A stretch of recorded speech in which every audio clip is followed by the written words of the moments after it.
necessarily call it a response, but we're ready to defend if called upon. Allow me to state, however, that is the beauty and gift of democracy. Everybody has their own views and their own perspective, and when you understand and respect where she's coming from, if she views it as a, I think the term is a convention. However, let me state for the record that all of us in this room, the welfare and interest of each and every student athlete is of paramount importance. There is no question about that.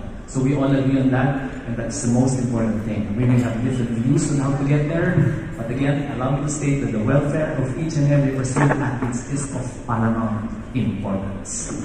Any motivation, maybe it's part of the considerations, like I said, and interestingly, that is where we are coming from. We have to consider, in as much as we protect, we guarantee the protection of the rights of each and every student athlete, we have to balance that with two other interests. And I'm talking about the member school per se and the UAAP as a collective. So there are three parties concerned here that we need to balance their interests, because at the end of the day, a better member school will lead to a better UAAP, which leads to a better environment for the student athletes.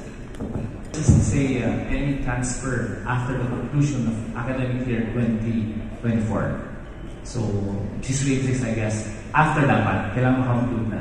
So, any transfers made prior to that, hindi pa siya ma-apektuhan.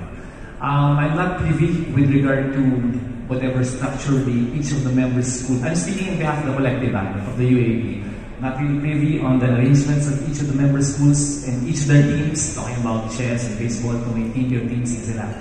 Ang importante sa amin is we look at enrollment. So if you transfer from a member school to another member school of the UAAP, then you will be affected by the new measure.